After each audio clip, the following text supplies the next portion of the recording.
Welcome back to my channel Debashree and like to daily ব্লগে সকল বন্ধুকে জানাচ্ছি অনেক অনেক ওয়েলকাম। বন্ধুরা, পুরী আসবো আর জগন্নাথ মন্দির দর্শন করব না তা কী করে সম্ভব?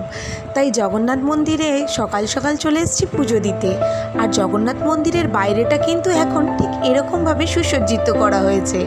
আগে ছিল অন্যরকম, যত দিন পাল্টাচ্ছে যুগের সাথে সাথে যেমন মানুষ পাল্টায় আর পরিবেশটাও কিন্তু পাল্টে যাচ্ছে। তাই মন্দির চত্বরের বাইরেটা কিন্তু অনেক সুন্দর হয়ে গেছে আগের থেকে।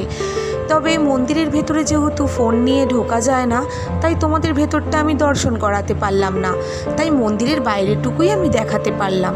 তো মন্দিরটা যতটা পেরেছি আমার ছবি আর আমাদের সাথে যা যা লোকজন গেছিলো তাদের একটু ছবি তোলার চেষ্টা করেছি। তো সেই সব ছবি তোলা আর ভিডিও করার সাথে সাথে জগন্নাথ দর্শন করাতে পারবো না এটা ভেবে মনটা খারাপ লাগছিল। তাই তোমাদেরকে অন্য একটা গার্ডেনে নিয়ে এলাম। এটাও পুরীর একটা সাইট সিনের মধ্যেই পড়ে, একটা সুন্দর গার্ডেন। এই গার্ডেনে কিন্তু তোমরা আসলে অনেক প্রভু, অনেক ঠাকুরের দর্শন করতে পারবে। তো এখানে প্রথমেই ঢোকার মুখে ছিল আমাদের জগন্নাথ প্রভু, তাই জগন্নাথ প্রভুর দর্শনটা এখানেই তোমাদেরকে করিয়ে দিলাম। যদিও এখন নিত্য নতুন অনেক রকমের মডেলে জগন্নাথ বলো বা দুর্গা ঠাকুর বলো, যে কোনো ঠাকুরকেই অন্যরকমভাবে সুসজ্জিত করানো হয়, তাই সেইভাবেই এখানে জগন্নাথ ঠাকুরকে আমরা দর্শন করতে পাচ্ছি। কিন্তু বিশ্বাস করো, মনটা ভক্তিতে ভরে ওঠে যখন এতগুলো দেবতাকে একসাথে আমরা চোখের সামনে দর্শন করতে পারি। আর তাছাড়াও পুরী হলো একটি ধর্মীয় স্থান, সেখানে তো সব ঠাকুরের দেখা মিলবেই, তাই না বন্ধুরা?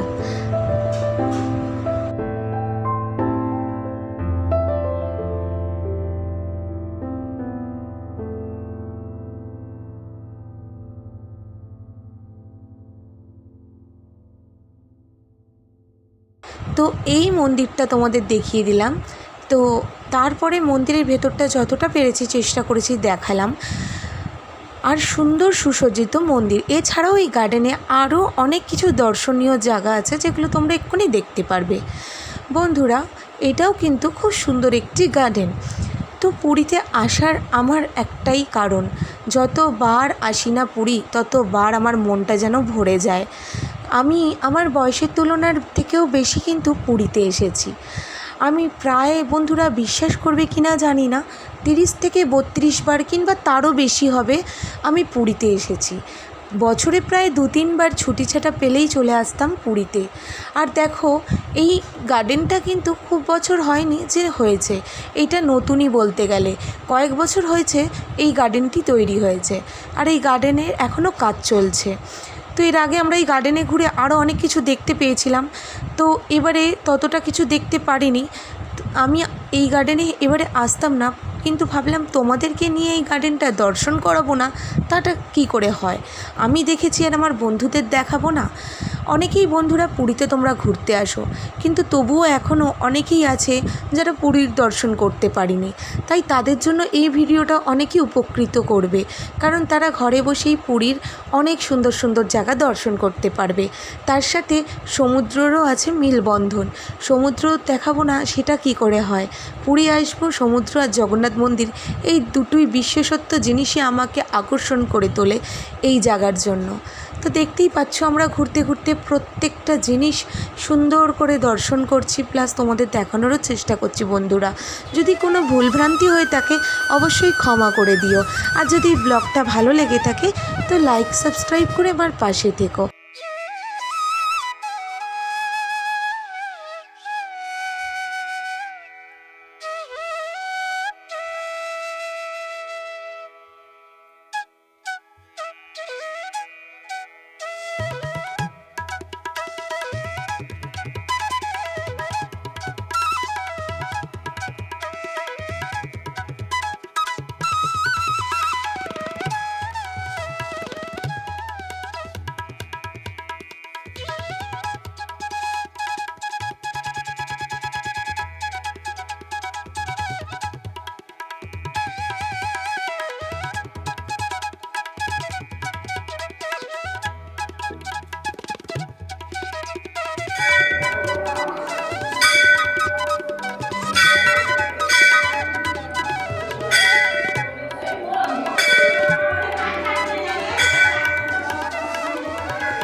তো বন্ধুরা, এখন যে জায়গাটা তোমরা দেখতে পাচ্ছ সেটা হচ্ছে জগন্নাথ দেবের পিসির বাড়ি। এখানেই কিন্তু জগন্নাথ দেব আসেন রথযাত্রায় এবং এই জলে স্নান করে তার কিন্তু জ্বরও আসে, আর তারপর তিনি সেখানে কিছুদিন থেকেও যান। তো এই দেখতে পাচ্ছ এইটাই হলো কিন্তু জগন্নাথ দেবের পিসির বাড়ি। তো তোমাদেরকে সব কিছুই দেখিয়েছি, যতটা পারছি অবশ্যই দেখাবো। এইটা হচ্ছে এখন সন্ধেবেলায় যে সন্ধ্যা আরতিটা হয় সেটাই এখন হচ্ছে, জলের মধ্যে নৌকা বেয়ে তাকে ঘুরিয়ে ঘুরিয়ে আরতি করা হচ্ছে। তাই কি সুন্দর একটা দৃশ্য, এটা কিন্তু সর্বসময় চোখে পড়ে না বন্ধুরা। অনেকেই এই জিনিসটা মিস করেছে, আমিও এত বছর কখনোই এই জিনিসটা দেখিনি, হয়তো এটা নতুন চালু হয়েছে, কিন্তু দেখে বেশ ভালো লাগলো। যদিও এই সময়টা আমি ভিডিওটা করছিলাম না, কিন্তু দেখো কি সুন্দর দৃশ্য, জলের মধ্যে জগন্নাথ দেবকে ঘুরিয়ে ঘুরিয়ে এখানে আরতি করা হচ্ছে, তাই না? কি দারুণ লাগছে না বন্ধুরা? তো এইভাবেই অনেক কিছু আছে যেটা তোমরা পুরীতে আসলে জানতে পারবে ও দেখতে পারবে। এরকম অনেক অলৌকিক শক্তি আছে যেটা আমার সাথে সাথেই পূরণ হয়েছে। আমি এমন কিছু জগন্নাথ দেবের মন্দিরে দাঁড়িয়ে হয়তো কামনা করেছি, সেটা নিমিষের মধ্যে পূরণ হয়ে গেছে। সত্যি এটা ভাবাই যায় না, যেটা চাইলাম সেটা 1 মিনিট বা 1 ঘন্টার মধ্যে পূরণ হয়ে যাবে, এটা আমি কখনোই ভাবতে পারিনি।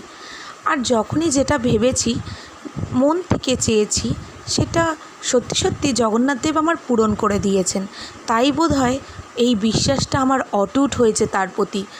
তো সব সময় যে সব কিছু পাবোই তা তো নয় বন্ধুরা। আমরা মা বাবার কাছেও যে জিনিসটা চাই হয়তো সব সময় চাইলেই পাই না, তাই ভগবানের কাছে সব সময় যে আশাটাই করব সেটা যে পেতেই হবে এমন কিছু কিন্তু নয়। কিন্তু যদি তোমার এমন একটা চাহিদা যেটা তুমি চাও, অনেক অন্তর থেকে ডেকে তাকে বলছো, কিন্তু সেই জিনিসটা যদি সাথে সাথে পূরণ হয়ে যায় তাহলে কতটাই না তার প্রতি বিশ্বাস জন্মায়, তাই না? তো আমারও ঠিক সেটাই হয়েছে, যা চেয়েছিলাম সেটা সাথে সাথেই পূরণ হয়েছে। তো সেই থেকেই পুরী আর জগন্নাথ দেবের প্রতি আরও আলাদা একটা ভালোবাসার বিশ্বাস জন্মে গেছে। তো সব কিছু মিটিয়ে ঘুরে ফিরে এসে দেখো, পরের দিনকে আমি একটু বিকাল বেলায় তো চলে এসেছিলাম সমুদ্রের ধারে, আর সেখানে আমার বন্ধু তার ছেলে মেয়েকে নিয়ে উট চড়ছিল। তো ক্যামেল রাইডিং কার না ভালো লাগে না, আমি যদিও উঠিনি আর আমার ছেলেও উঠতে চাইলো না, ভয় পাচ্ছিল। তো তারপরে একটু সমুদ্রের একটু ছবি একটু ভিডিও করে নিলাম, কারণ বললাম যে যেমন জগন্নাথ দেবের মন্দির আমাকে আকর্ষণ করে, ঠিক সমুদ্র আমাকে অনেক আকর্ষণ করে। সমুদ্র আমার ভীষণ ভীষণ প্রিয়। তো তোমাদেরও কার কার প্রিয় অবশ্যই কমেন্টে আমাকে জানিও। তো বন্ধুরা, আমার ব্লগটা যাদেরই ভালো লেগেছে অবশ্যই একটা লাইক আর সাবস্ক্রাইব করে আমার পাশে থেকো। নেক্সট আরও অনেক কিছু আনবো তোমাদের জন্য, যদি ভালো লেগে থাকে অবশ্যই কমেন্টে আমাকে জানিও। তো দেখো, এখানে আমার লাড্ডু মানে তোমাদের লাড্ডু মন খুলে এখন খেলা করছে। আমিও বললাম চল বাড়ি চলে যাওয়ার আগে একটু মন ভরে একটু খেলাধুলা করে নে। তো সমুদ্রের ধারে এসে দুজনে মিলে মা ছেলে মিলে বেশ কিছুক্ষণ মজা করছিলাম। তারপরে হলো বন্ধুদের সাথে দেখা, তাদের সাথেও আমার ছেলে বেশ মজা করছিল, তাদের ছেলে মেয়ের সাথেও ভীষণ খেলছিল। এই হলো বাল্যকাল, কারণ ছোটোবেলাটা সত্যি একটা স্মৃতি আর একটা ভালো লাগার আলাদাই একটা রূপ। কারণ আমিও মনে করি আমি ছোটোবেলায় পুরীতে যতটা মজা করেছি, যতটা এনজয় করেছি, ততটা এনজয় হয়তো এখন করতে পারি না, কারণ সেই সময়কার একটা ফিলিংসই আলাদা। সেই জন্য ছোটোবেলা থেকে আমার পুরীটা ভীষণ ভীষণ প্রিয়। আমি সব জায়গায় ঘুরেছি, পাহাড় পর্বত, কিন্তু পুরীর মতো প্রিয় জায়গা আমার এখনও পর্যন্ত কোনোটাই নয়। তাই বারবার প্রত্যেক বছরই মন টানে যে একবার করে পুরীর দর্শন করে আসি। তো বন্ধুরা, যদি তোমাদের পুরীর সম্বন্ধে আরও কিছু জানার থাকে সেটাও আমাকে কমেন্টে জিজ্ঞেস করতে পারো। আর তোমাদের এই ব্লগটা যদি ভালো লেগে থাকে তাহলে প্লিজ একটি লাইক করে দিয়ে আর আমাকে কমেন্ট করে জানিও। তারপর বন্ধুরা, বাড়ি যাওয়ার যখন পালা হয়ে এলোই, তো বললাম চলো আমরা একটা রেস্টুরেন্টে গিয়ে খাবার খেয়ে আসি, কারণ আমরা প্রত্যেক দিনই অর্ডার করে খাবার খাচ্ছিলাম। তো ওখানে অনেকেই আছে যাদের বাজার করে দিলে তারা রান্না করে পাঠিয়ে দেয়, তো সেইভাবেই সবাই মিলে খাচ্ছিলাম আমরা যতজন গেছিলাম। তো তোমরা এর আগের ব্লগে দেখেছো 27 জন মিলে আমরা গেছিলাম। তো সবাই মিলে খাচ্ছিলাম, কিন্তু লাস্ট দিনকে আমি বললাম যে চলো আমরা একটা রেস্টুরেন্টে আজকে খাবার খেয়ে আসি। তো পাশেই একটা ভালো রেস্টুরেন্ট ছিল, তো যেখানে সব রকম মাছ পাওয়া যাচ্ছিলো, আর তার সাথে ছিল অনেক রকম সবজিও দিয়েছিল তারা। তো এখানে পার্শে মাছ, পাবদা মাছ আর কাতলা মাছ সবাই এইভাবে অর্ডার করে নিয়েছিল, আর আমি নিয়েছিলাম পমফ্রেট মাছ, এই যে দেখতেই পাচ্ছ। তো সবাই মিলে কিছু না কিছু একটা মাছ অর্ডার করে আমরা দুপুরের লাঞ্চটা সেরে নিলাম, যেহেতু আমাদের চলে যেতে হবে, বিকালে আমাদের ট্রেন। তো এখানে আমার যা তার ছেলেকে খাওয়াচ্ছিল, এদিকে জায়ের বোন বসেছিল, আর এই যে দেখো আমাদের আরেকটা ছোট্ট সোনা। তারপর ট্রেনে উঠে গেলাম রাতে, আর ট্রেন থেকে এখন নেমে চলে যাচ্ছি বাড়ির পথে। তো সেই সময়টাও একটু ভিডিও করতে করতে চলে যাচ্ছি বন্ধুরা। তো কেমন লাগলো অবশ্যই কিন্তু জানিও, আশা করছি সবার ভালো লাগবে। আমার নেক্সট ভিডিওর জন্য তোমরা অবশ্যই অপেক্ষা করো, আরও সুন্দর সুন্দর ভিডিও নিয়ে তোমাদের কাছে হাজির হব আমি, দেবশ্রী, আর তোমাদের প্রিয় Laddu, Debashree and Laddu jelly blog নিয়ে। ঠিক আছে বন্ধুরা, ততক্ষণের জন্য তোমরা ভালো থেকো, সুস্থ থেকো, আর আমার ভিডিওগুলো দেখতে থেকো। এইভাবেই আমার পাশে থেকো বন্ধুরা।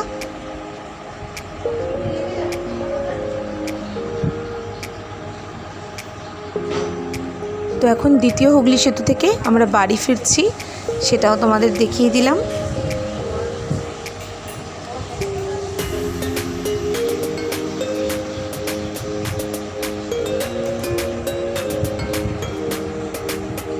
আমাদের এতজনের ঘুরতে যাওয়া কিভাবে যেন সব কিছু কমপ্লিট হয়ে গেল বুঝতেই পারলাম না। মোটামুটি মজা করতে পেরেছি, ওয়েদার যেহেতু খুব একটা ভালো ছিল না, তাই যেটুকু পেরেছি তোমাদেরকে দেখানোর চেষ্টা করলাম। আশা করছি সবার ভালো লেগেছে। এইভাবেই আমার পাশে থেকো, আর আমাকে অনেক অনেক সাপোর্ট করো, অনেক আশীর্বাদ করো, যাতে আমি আগামী দিন আরও এগিয়ে যেতে পারি, আরও সুন্দর সুন্দর ভিডিও নিয়ে তোমাদের কাছে হাজির হতে পারি। ততদিন তোমরা ভালো থেকো, সুস্থ থেকো, আর আমার ভিডিও এইভাবেই দেখতে থেকো। পুরো ভিডিওটা ওয়াচ করার জন্য তোমাদেরকে অসংখ্য ধন্যবাদ। টাটা বন্ধুরা।